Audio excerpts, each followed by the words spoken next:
Boys, girls, all my Trumpaholics out there, welcome back to Otherobert. I, of course, am the other Joe. And I'm Robert, the Robert.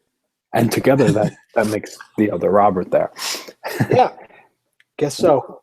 What we're what we're reviewing tonight is season 19, episode 2 of South Park, titled Where's My Country Gone? And I have to say, all in all, this was a hysterical episode of South Park. Really, really funny stuff here. What do you think? It was so funny. I loved it. I loved all the references they had in it. Oh, Caitlyn Jenner or Bruce Jenner, whatever. Jeez. Those his two little parts were so great.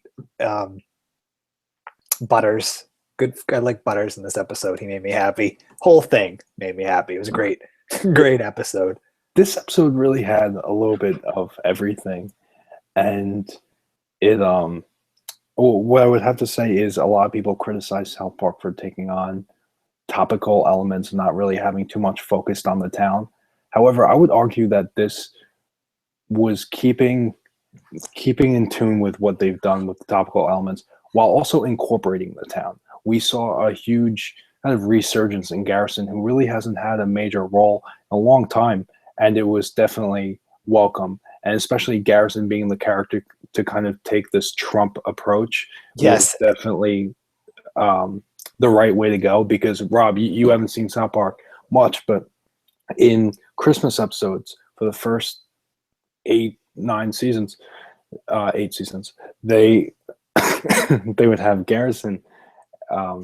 For most of the episodes, the Christmas episodes, you'd see the town around the Christmas tree singing, and the mayor would say, like, any questions or whatever, and Garrison would always say, can we get rid of all the Mexicans? So he was always someone who was so against immigration, and I think that's why they chose Garrison to go for the kind of Trump role here, and because Garrison's so kind of outlandish, but it definitely worked. And in keeping with Garrison's background with what I just said, it definitely worked here, and made for not only really funny moments, but really moments that made sense in keeping tune with the show's history.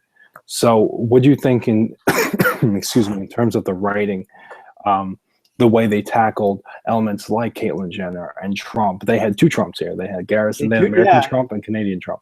Yeah, that was the one thing I was about to say. They have two Donald Trumps. They have Garrison, and then they have the Canadian Donald Trump. And I didn't expect the Canadian president to be Donald Trump or Donald Trump-esque.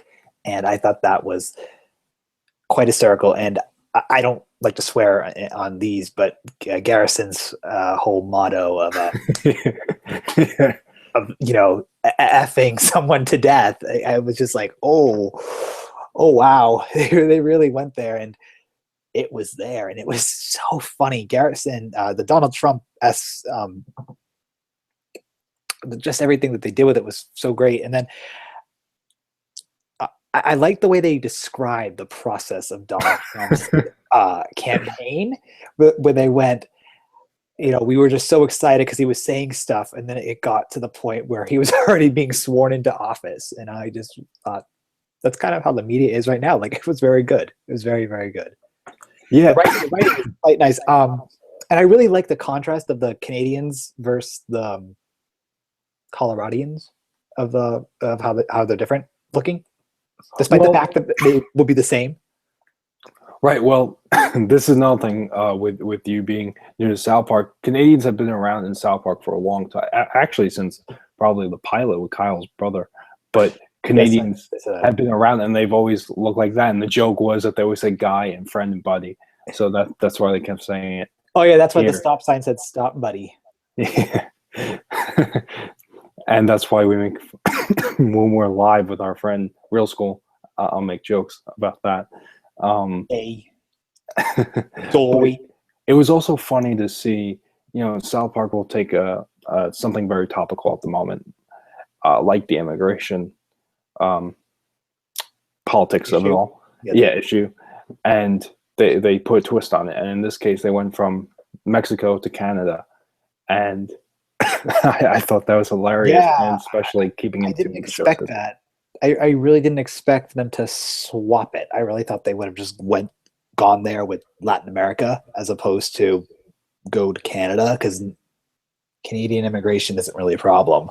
Right. It made sense for South Park for the show Well, yeah, because where they are itself. in the country, because they're in Colorado, so it does make more sense that they're. It does make sense geographically as well, yeah. But I'm just saying, for the sake of the show, South Park hasn't had a lot of episodes with Mexico or Mexicans. They've had a few, don't get me wrong, but not nearly the significance as Canada and Canadians in the series. So I think that was definitely the right way to go with this. This was very classic South Park and presented Yeah. in a new way.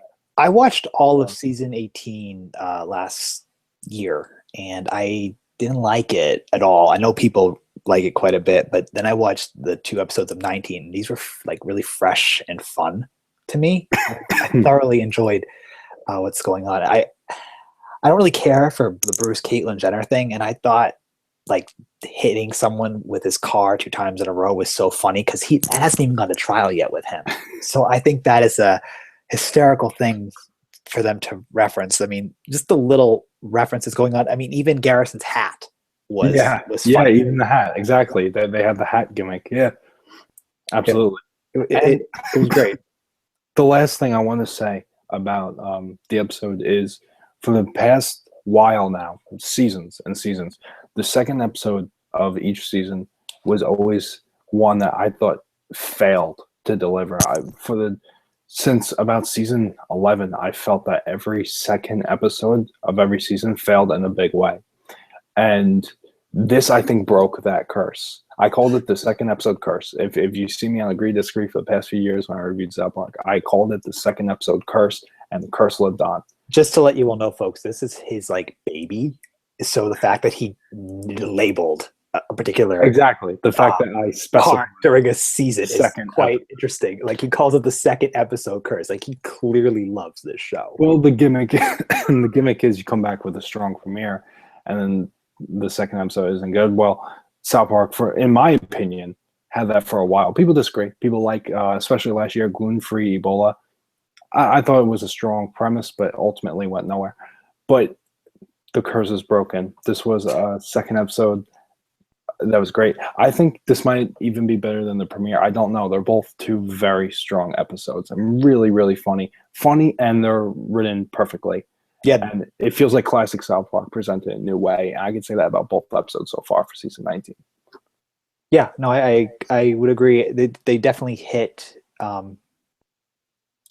social media and general political points that are cool, that are going on right now in a funny and humorous way that people can enjoy.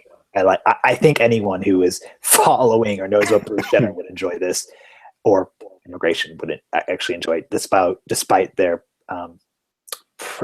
predeterminations about South Park. Absolutely. And if you have not seen the episode that that we're discussing, you can go probably to southparkstudios.com or Hulu, or you can watch reruns on Comedy Central. Check out the episode, Where My Country Gone.